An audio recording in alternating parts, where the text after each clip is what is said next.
The massive crystal chamber gleamed. Under the artificial suns of Nixara, hundreds of Valyrian nobles sat in there.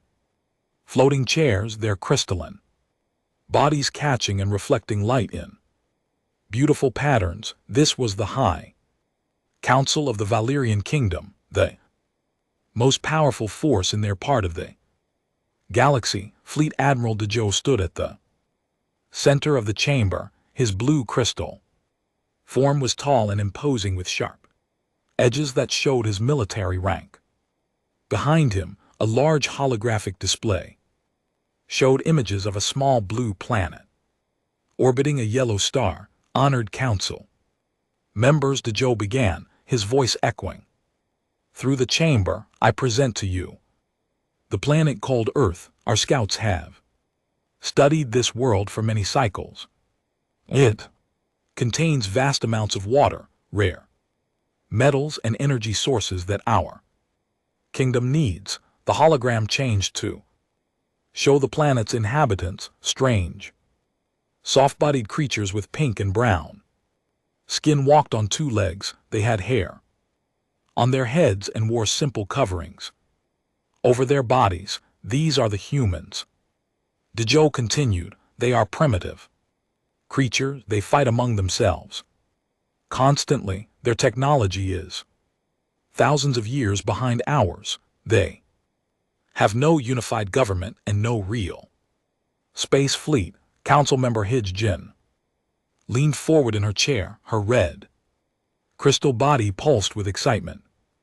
Admiral, how many ships would we need to conquer this world? Dejo smiled, showing his crystal teeth. Our third fleet would be more than enough. 200 ships against a few dozen primitive spacecraft. The humans would surrender within days of seeing our power. Murmurs of approval rippled through the chamber. The Valyrians had conquered many worlds before. None had ever resisted them for long. Their crystal ships were faster and stronger than anything most species could build. War strategist Jin Woo raised his hand. His green crystal form was smaller than the others, but his mind was sharp. Admiral, our intelligence reports seem incomplete. We know little about human psychology or their capacity for warfare. Should we not study them more before making such a decision? Dejo waved his hand dismissively. Strategist Jin Woo, we have observed them for cycles. They are weak and divided. Look at their wars. They use crude weapons and simple tactics. Their largest ships carry barely 100 warriors. What threat could they possibly pose to our kingdom? The hologram showed human cities burning from their own conflicts, images of their primitive aircraft dropping bombs on each other, videos of humans fighting with metal sticks and projectile weapons. You see, Ajen said, standing up. They cannot even live in peace with their own kind. How could they possibly resist us? We have energy, weapons that can cut through their strongest metals. Our shields can stop anything they might throw at us. Other council members nodded in agreement. Councillor Jamin spoke up. The resources on this planet could fuel our expansion for generations. The water alone would solve our shortage problems. In the back of the chamber, chief xenobiologist Sun Min shifted uncomfortably in chair. He had read all the reports about humans. Something bothered him about these creatures, but he could not put his finger on what it was. If I may speak, Sun Min said quietly. Dejo looked annoyed. What is it, scientist? The humans show unusual patterns. Their behavior, when threatened, they do not always respond logically. In their history, smaller human groups have defeated much larger ones through unexpected methods. They seem to have quality we do not fully understand. Hijin laughed, a sound like crystal bells. Ringing, scientist Sun Men, you worry. Too much, what unexpected methods could possibly work against energy shields and plasma cannons? Their most powerful weapons are chemical explosives. We mastered energy weapons before their species learned to make fire. The display changed to show technical readouts of human technology. Their spacecraft moved slowly and used primitive fuel systems. Their weapons were based on simple chemical reactions. Their armor was made of refined metals that Valyrian weapons could cut through. Like air, the evidence is clear, Dejo declared. Earth represents the perfect target for expansion, minimal resistance, maximum resources. We can establish a new colony there and use the humans as a labor force. Those who resist will be eliminated. Those who submit will be allowed to serve the kingdom. Jinwu tried once more. Perhaps we should send a diplomatic mission. First, test their response to our presence, learn more about their capabilities, and give them time to prepare. Hyan snapped. No, we strike quickly and decisively. That is how the kingdom has always expanded. Show overwhelming force, accept surrender. Begin exploitation. It has worked on every world we have conquered. Council member Borum nodded enthusiastically. I agree with Counselor He Jin. The Third Fleet has been idle too long. Our warriors need action and our kingdom needs resources. This Earth provides both. Dejo raised his crystal staff, all in favor of authorizing the conquest of Earth. Hundreds of crystal hands rose in the air. The light patterns in the chamber danced as the council members voted. Only a few hands remained down, including Jinwu and Altuz.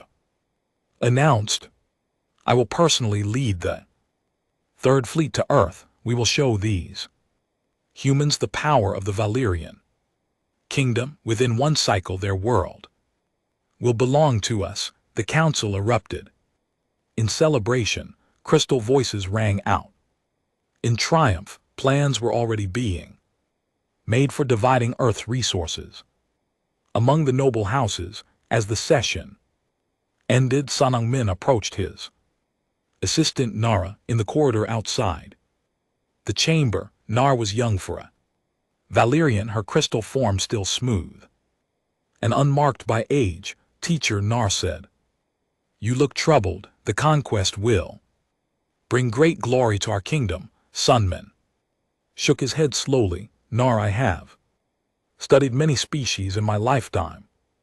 Most follow predictable patterns when faced with superior force. They calculate odds. They negotiate. They surrender when resistance becomes hopeless. And the humans are different in their history. They have records of individuals fighting against impossible odds, not for logical reasons but for concepts they call honor, freedom, and revenge. They have a saying, better to die on your feet than live on your knees. Nar looked confused. But teacher, such behavior is illogical. Why would they choose death over servitude? That is what worries me. Sunung Min replied, we are about to test a species that may not respond the way we expect, and I fear our kingdom is not prepared for what we might find. But his words were lost in the celebrations echoing through the crystal halls. The Valyrian kingdom had made its decision. The Third Fleet would launch within days. None of them knew that their vote would bring an end to everything they had built over thousands of years. Admiral Tae Young stood on the bridge of his flagship, watching the blue planet grow larger on the main screen. Behind him stretched the might of the Valyrian Third Fleet, 200 crystal ships arranged in perfect formation. Each ship was a work of art there. Crystal hulls reflecting starlight like jewels. Admiral, his communications. Officer reported, we are receiving multiple signals from the planet.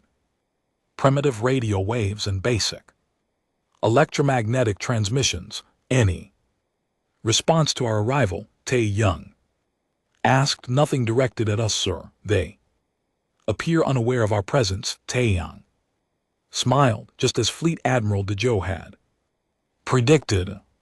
The humans were so primitive, they couldn't even detect ships approaching their world. This would be easier than expected. Begin standard conquest protocol, he ordered. Move the fleet into high orbit and broadcast our terms of surrender. The Valyrian ships glided forward with deadly grace. Their energy shields glowed softly around their hulls. Weapon ports opened like flowers blooming, revealing the plasma cannons within. Tactical analyst Bo Ram monitored her instruments from the secondary bridge. Admiral, I'm detecting approximately 60 human spacecraft in orbit around their planet. They appear to be crude constructions using chemical propulsion. 60 ships against 200. Taeyang mused. They will see reason quickly. Fleet reached high orbit without incident.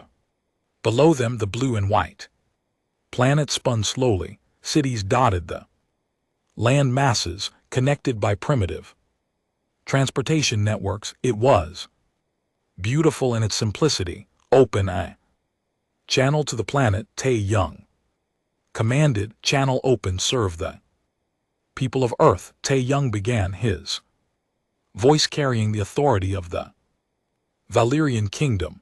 I am Admiral Tae Young of the Third Fleet. Your world now belongs to the Valyrian kingdom. You will surrender immediately and submit to our authority. Any resistance will be met with overwhelming force. You have one of your time periods called hours to respond. The transmission ended. Now came the waiting on every other world. This was when the surrender offers began. Local leaders would negotiate terms, trying to save what they could of their civilization. Minutes passed, then an hour. Finally, a response came from the planet's surface. The voice was human, speaking their crude language through primitive radio waves. The translation system struggled with the rough sounds. This is Admiral So Young of the Terran Defense Force. Your ships are in violation of Earth's sovereign space. You have 5 minutes to withdraw or we will open fire. Boram's crystal face showed confusion. Admiral, they must not understand our capabilities. Should we demonstrate our firepower? Before Tae Young could respond, alarms began blaring throughout the bridge. The tactical display lit up with dozens of new contacts. Admiral, the sensor operator called out, human ships are approaching from multiple vectors. They're using some kind of stealth technology.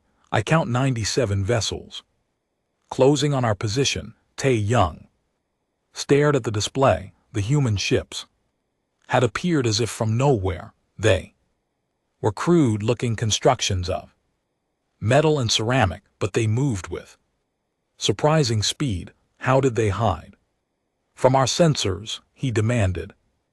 Unknown, sir. Their technology shouldn't be capable of such deception.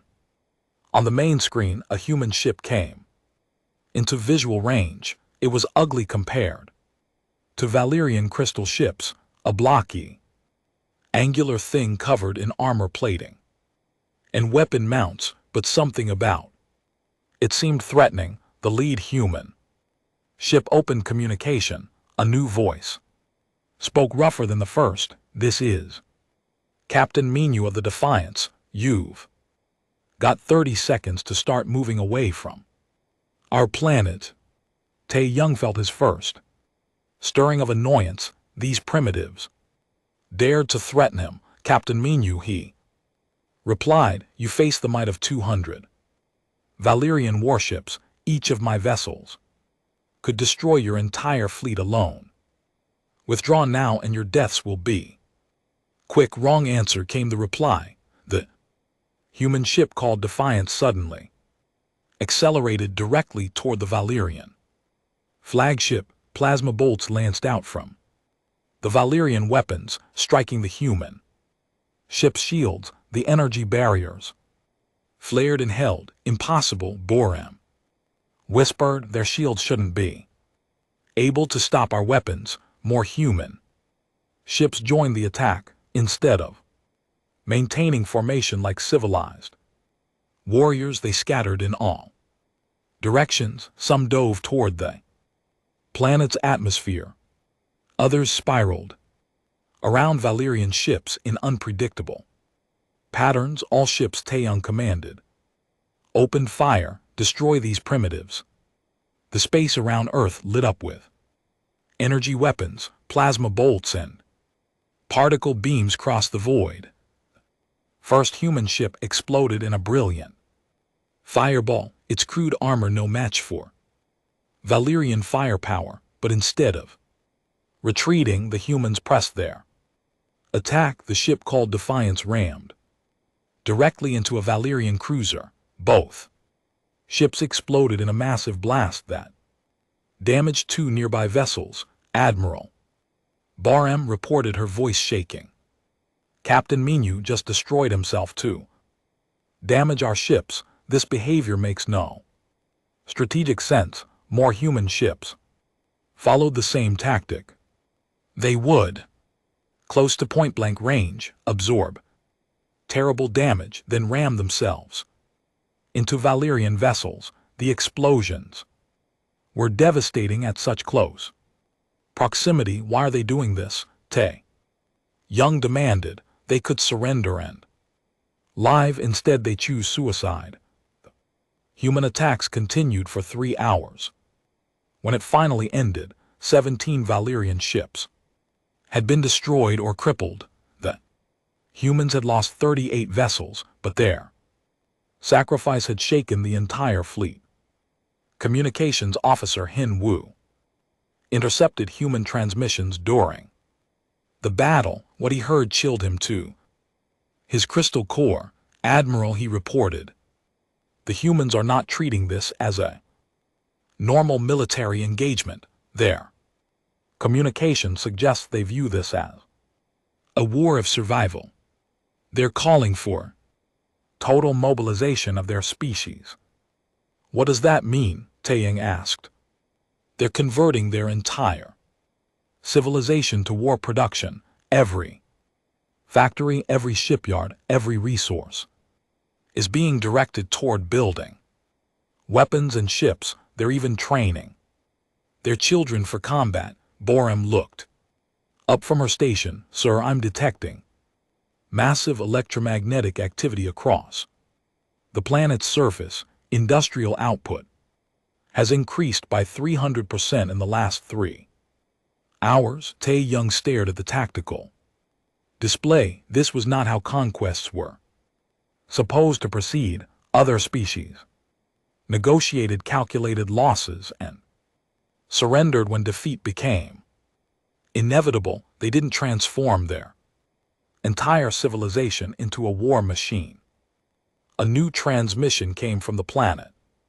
This time it was Admiral So Young again.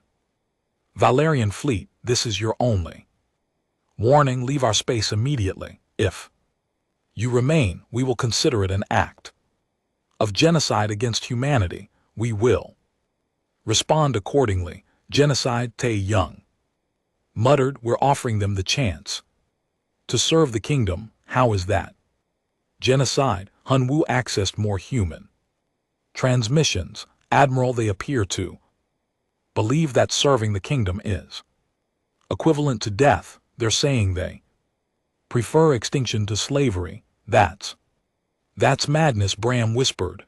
The final transmission of the day came from a different human source. The voice was Young, barely more than a child by human standard. This is Lieutenant Ji-Hyun of the Earth Defense Corps, age 16. To any aliens listening, you wanted a war. Now you have one. We'll fight you in space, in our atmosphere, on our surface, and in our cities. We'll never surrender.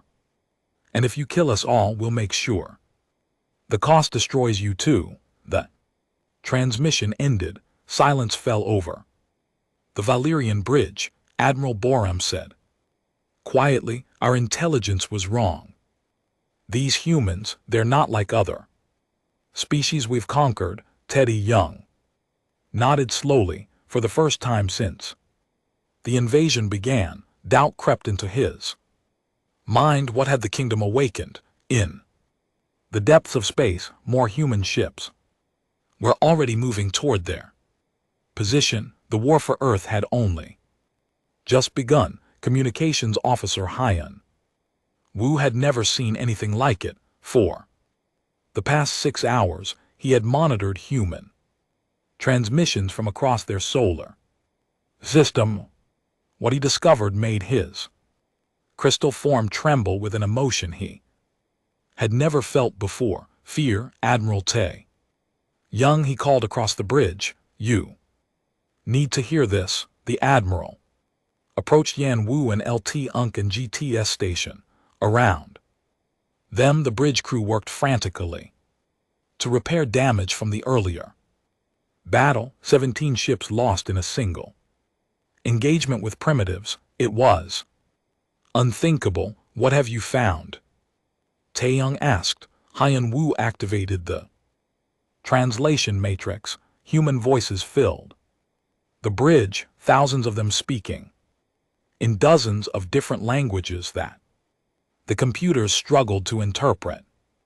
This is President Chen of the American Federation, one voice said. As of this moment, all military production facilities are hereby converted to warship construction. Every commercial shipyard will begin producing combat vessels within 24 hours.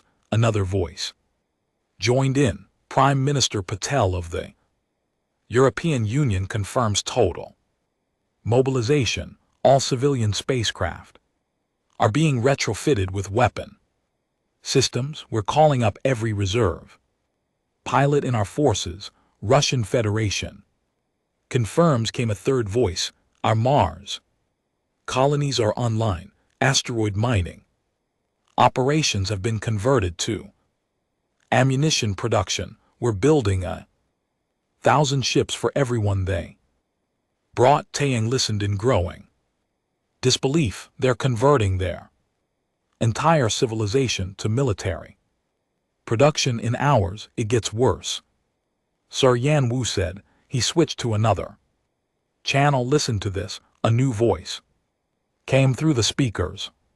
It belonged to Admiral So Young, the human who had led their defense fleet. Citizens of Earth, she began, we face an enemy that seeks to enslave our species. They offer us the choice between slavery and death. We choose neither. We choose victory. The transmission continued. I'm implementing protocol endgame. Immediately, every human over the age of 14 will receive basic combat training. Every settlement from Luna Base to the Jupiter mining stations will become a fortress. We will fight them with everything we have. Boram looked up from her tactical station. Admiral, I'm detecting massive energy signatures from the planet's surface. They're building something big. Can you identify it? It appears to be shipyards, hundreds of them. They're using some kind of modular construction system I've never seen before. Intelligence Officer Yoonji joined the conversation. She had been analyzing human behavior patterns since the battle ended. Admiral, I need to report something troubling. The humans aren't following any known military doctrine. Explain. In all our previous conquest, species follow predictable patterns. They attempt to negotiate. They try to preserve their civilian populations. They seek to minimize losses. The humans are doing none of these things. Yunji activated her holographic display. It showed human settlements across their solar system.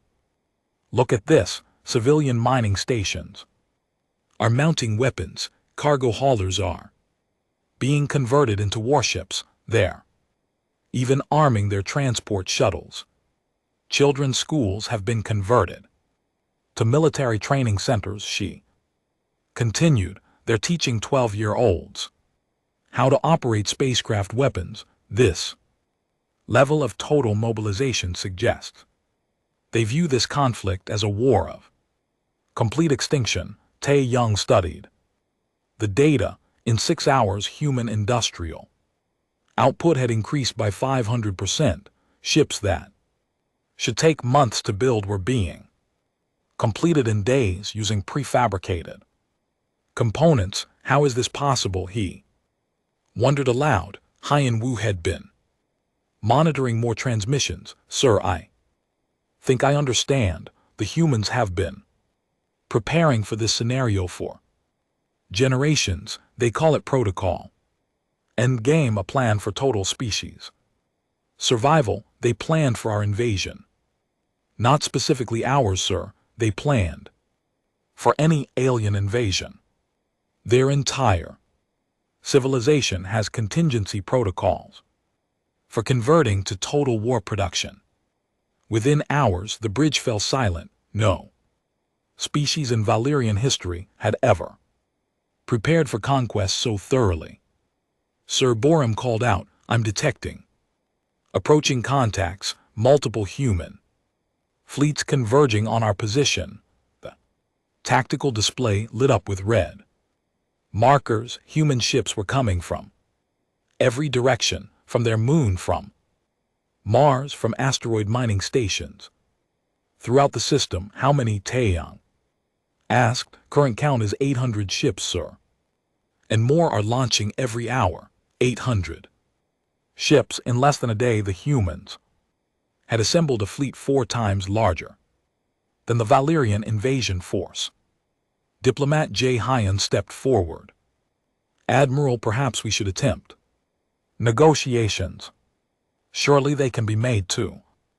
See reason. Open a channel. Taeyang ordered. Channel open, sir. This is Admiral Tae Young of the Valyrian 3rd Fleet. I request immediate communication with your military leadership.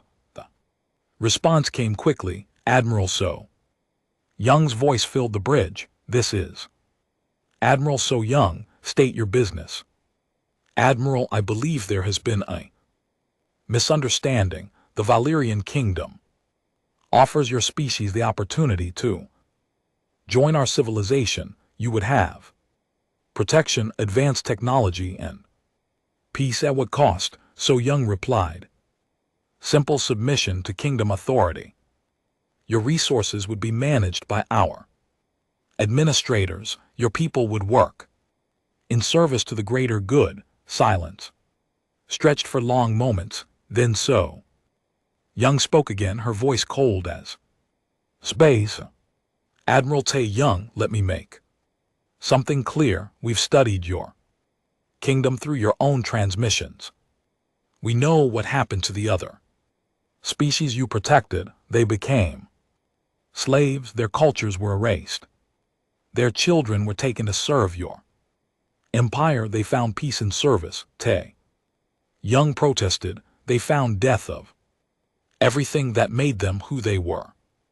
So here's our counter offer. Leave our space immediately. Never return. Spread word throughout your empire that Earth is off limits, and if we refuse, then we will follow you home. The transmission ended. Taeyang stared at the silent speakers in shock. Did she just threaten to invade our space? Borim whispered.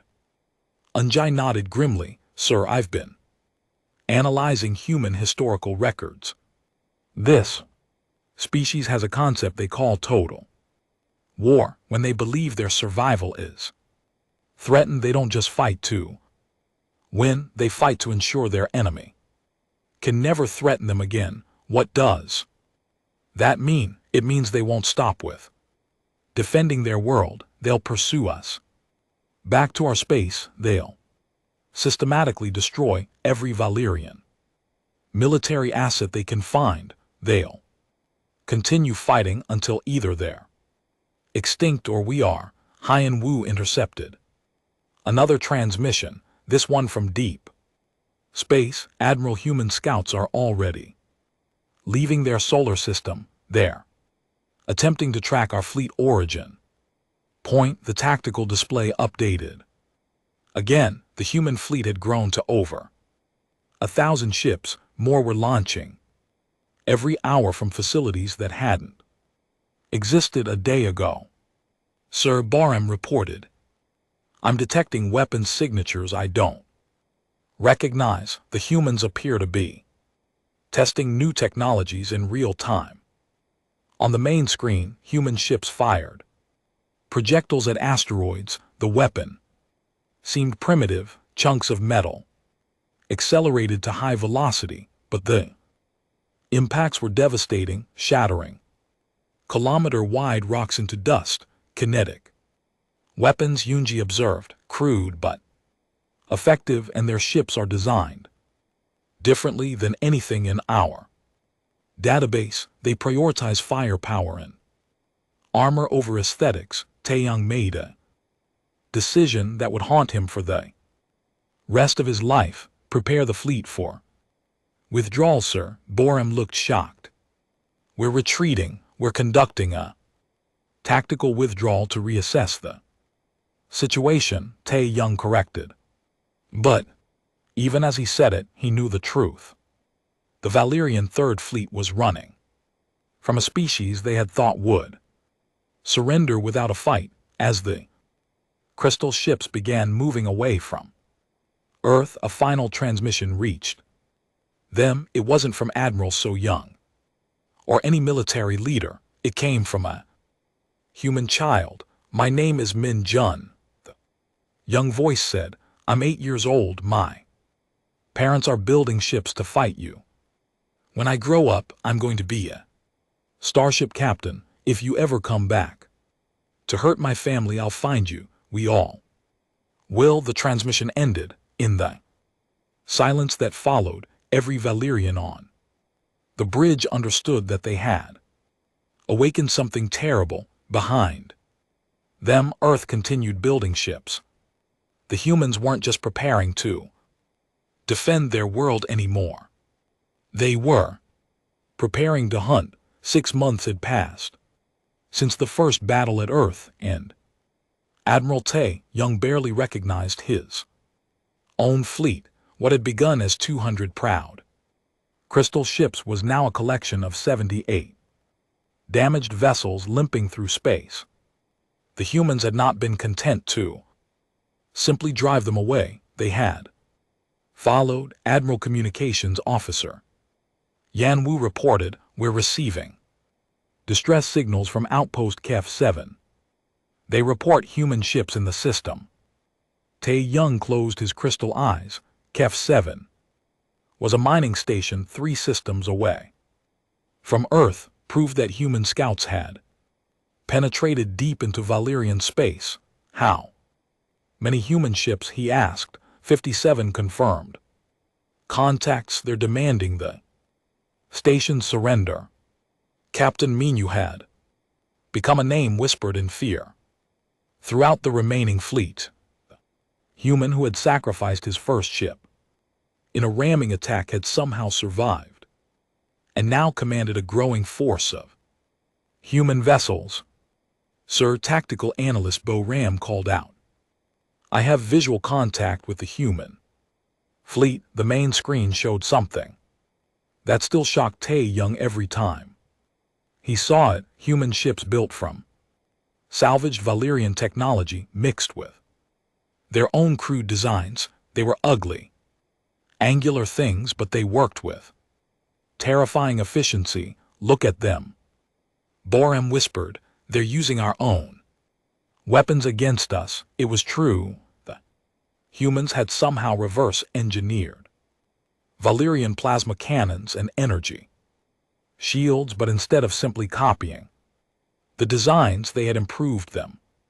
Human weapons fired faster and hit harder than the originals. Admiral Intelligence Officer Yunji approached his command chair. "I need to show you something." She activated a holographic display showing intercepted human transmissions. "The humans have captured one of our officers alive." The display showed Fleet Commander Boram, not the tactical analyst, but the senior officer who had been leading the defense of Kef 7. She sat in what appeared to be a human interrogation chamber. "I am Fleet Commander Boram of the Valyrian Navy," she said, her crystal voice steady. "Despite her circumstances, I demand to be treated according to the laws of civilized warfare." The human across from her was unremarkable, average height, brown skin, wearing a simple uniform. Captain Minyu himself, Taeyang realized. "Commander Boram," Minyu said calmly, "let me explain something about human warfare. We don't follow your rules because your rules are designed to protect conquerors. I am a prisoner of war." Boram insisted. "You must treat me with dignity. You came to our world to enslave our children." Minyu replied. "You voted to destroy our civilization. Now you want dignity." What followed was not torture in the traditional sense. The humans never laid a hand on Boram. Instead, they showed her videos. Human cities burning under Valyrian attack. Human families torn apart as their loved ones died defending Earth. Human children being trained for war because aliens had come to steal their future. "This is what your civilized conquest looks like to us," Minyu explained. "Your empire has done this to dozens of species. You erase their cultures, enslave their people, and call it peace." Boram's crystal form began to dim, a sign of emotional distress among Valyrians. We bring order to chaotic systems. We provide structure and purpose. You provide slavery. Minyu corrected. "And now you're going to help us end it." The display showed Boram slowly breaking down as she was confronted with the reality of what the Valyrian kingdom had done, not through physical torture but through the simple presentation of truth. By the end of the interrogation, she was providing detailed information about Valyrian military capabilities, fleet positions, and strategic plans. "Turn it off," Taeyang ordered. He couldn't watch anymore. Admiral Yunji said quietly, "There's more. The humans broadcast her surrender across all Valyrian communication networks. Every ship, every outpost, every world in the kingdom saw one of our fleet commanders cooperating with the enemy." The psychological effect had been devastating. If Fleet Commander Boram could be broken, what hope did ordinary Valyrian soldiers have? Sir Hyan Wu called out. "Incoming transmission from the human fleet." On screen, Captain Minyu appeared on the main display. Behind him, Taeyang could see the bridge of a human ship, a mix of salvaged Valyrian technology and human innovations. The combination was unsettling.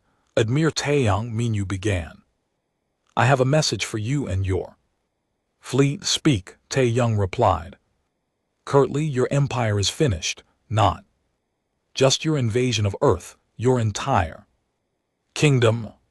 We've captured your star charts, your communication codes, and your military protocols. We know where every Valyrian world is located."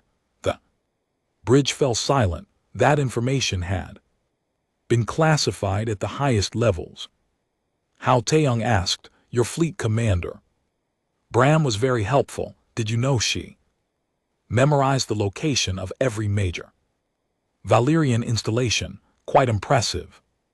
Really? Minyu leaned forward. Here's what's going to happen. You have 48 hours to withdraw all Valyrian forces from the sector. Any ships that remain will be destroyed. Any outposts that resist will be eliminated. You cannot threaten the entire Valyrian kingdom.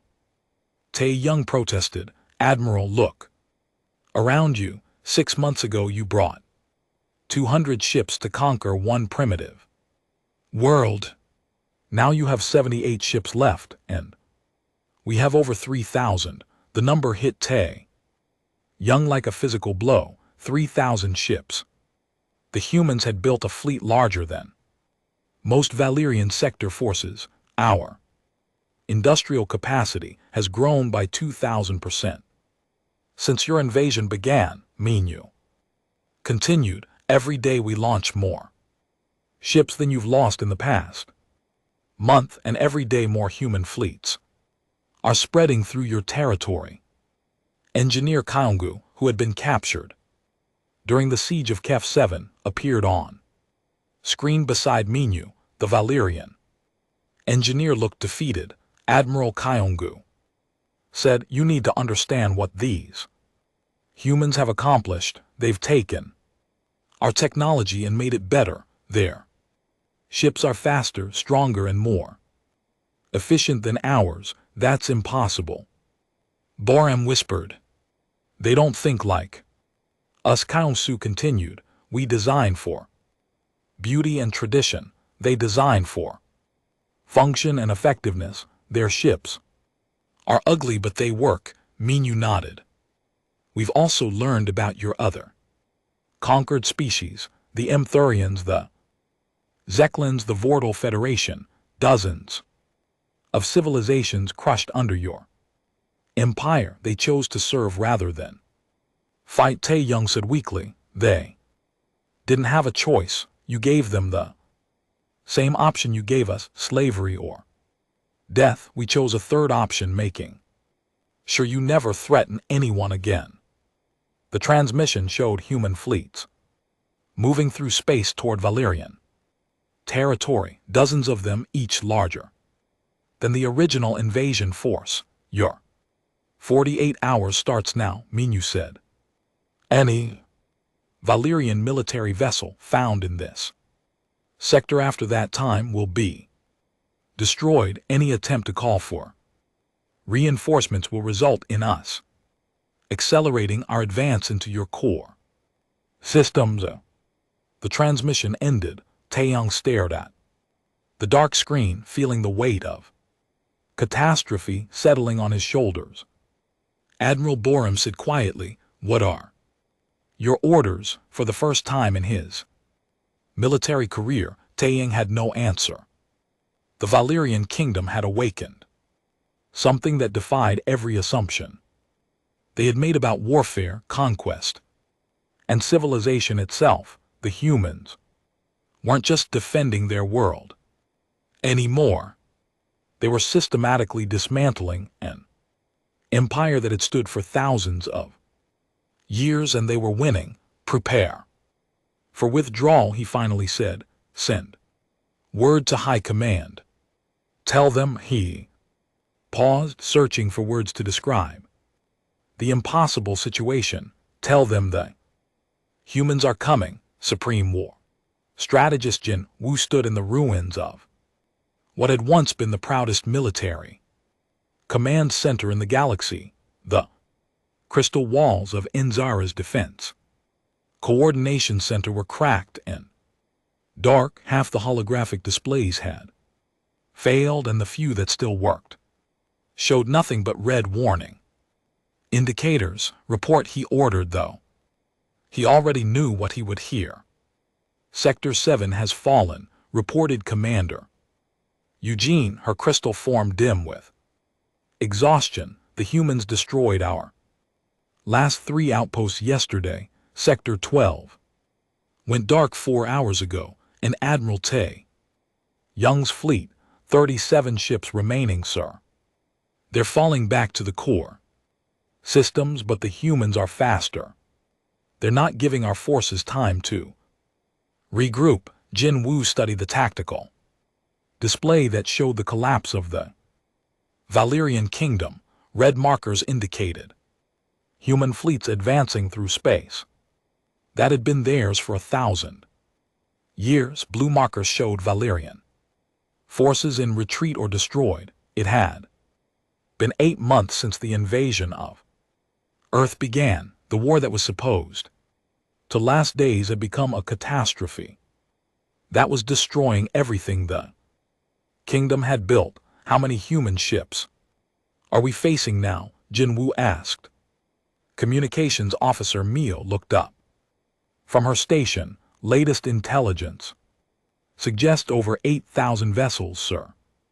They're organized into 12 separate fleets, each commanded by officers who survived the initial fighting at Earth.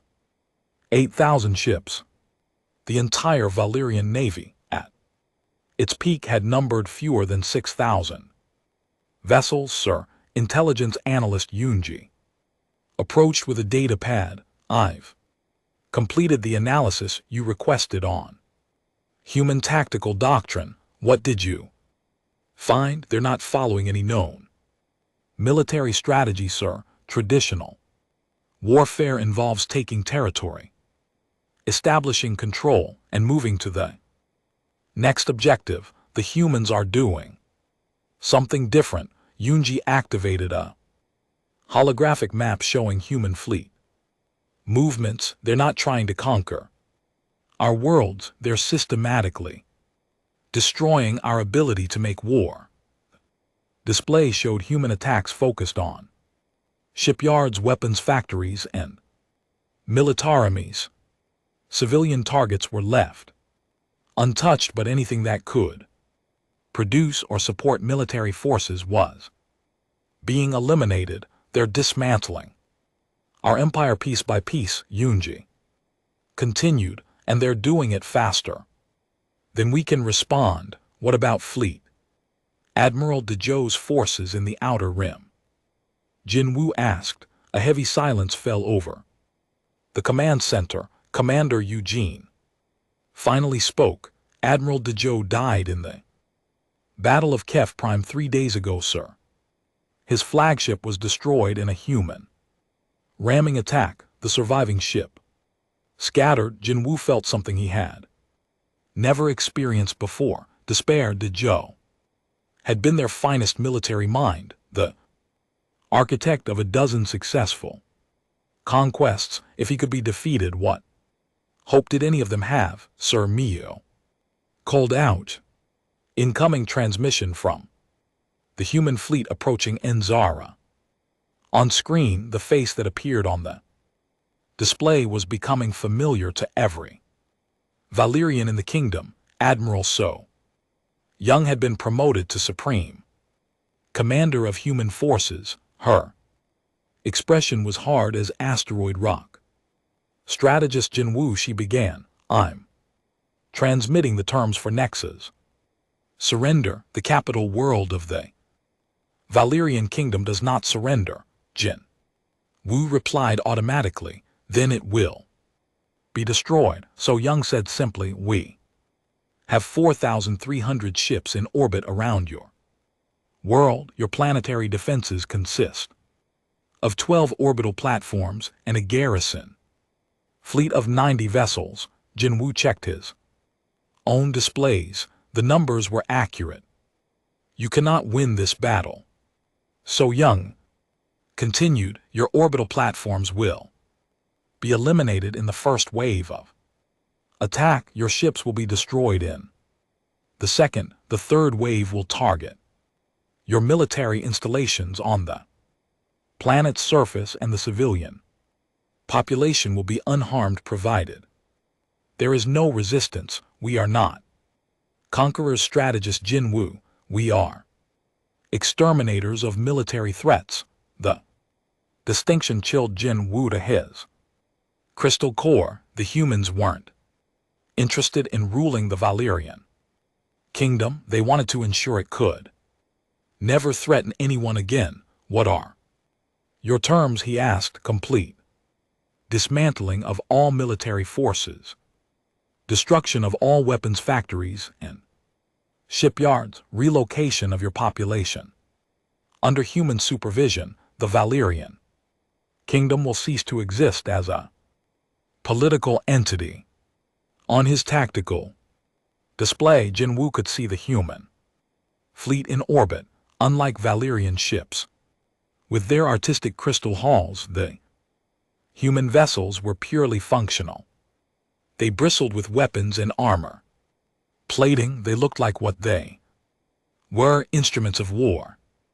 You're asking us to become slaves, Jin Wu said. No, So Young replied. Slaves still serve a purpose. We're asking you to become irrelevant. The transmission continued. Your empire has enslaved dozens of species over the centuries.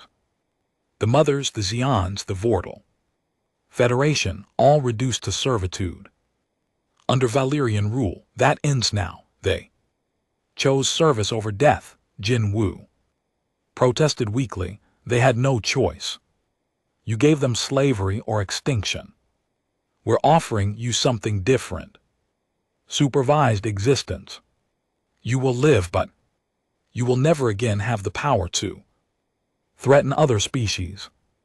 Images appeared on the screen showing human fleets throughout former Valerian space. They were keeping their word. Civilian populations were being protected, but every military installation was being systematically destroyed. The other conquered species you enslaved are being liberated. So Young explained, the mothers have been given back their home world. The Xians are rebuilding their civilization. The Vortal Federation is being restored. Captain Minyu appeared beside So Young. On the transmission, the human who had led the first desperate defense of Earth now commanded one of their largest fleets. Strategist Jin Wu, Minyu said, I want you to understand something.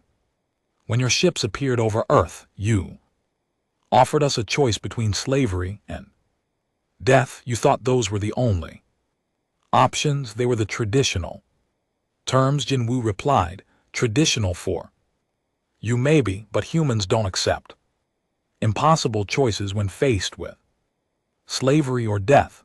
We chose to make sure you never threatened anyone again. The display changed to show the battle for Earth 8 months ago, human ships ramming Valerian vessels in desperate attacks.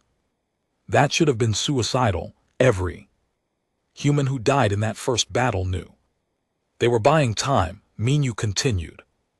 Time for our species to mobilize, time to build the fleets that are now dismantling your empire. You could have surrendered, Jin Wu said. Your losses would have been minimal, and our children would have grown up as slaves. That was unacceptable. So Young leaned forward. Strategist Jin Wu, you have 2 hours to evacuate all military personnel from Enzara's orbital platforms. After that, we will destroy them, whether they are occupied or not. And if we refuse, then we will demonstrate why species across the galaxy are beginning to call humans the ending, because when we make war, we don't stop until our enemies can never threaten anyone again. The transmission ended. Jin Wu stared at the silent screen, feeling the weight of 1,000 years of Valerian civilization pressing down on him. Sir, Commander Eugene asked quietly, what are your orders? Jin Wu looked around the command center at the officers who had served the kingdom faithfully. They were not evil beings. They had genuinely believed they were bringing order to a chaotic galaxy. But intentions mattered little when faced with consequences. Begin evacuation of all military Installations, he ordered, civilian. Areas are to remain untouched, Sir R. We surrendering? Jin Woo considered the question. Surrender implied a temporary defeat, something that could be overcome. In time, what the humans were offering was permanent. No, he said finally. We're acknowledging reality. Valyrian kingdom is finished, outside. The crystal windows of the command center, human ships filled the sky above Nixara. They waited with the patience of apex predators who knew their prey had nowhere left to run. The war for Earth had become the end of an empire, and the humans who had started it as desperate defenders were finishing it as the most feared military force in the galaxy. In 2 hours, 1,000 years of Valyrian dominance would come to an end, not with glorious battle but with quiet acceptance of inevitable defeat. The kingdom had voted to invade Earth. Now, Earth was voting on what would replace it.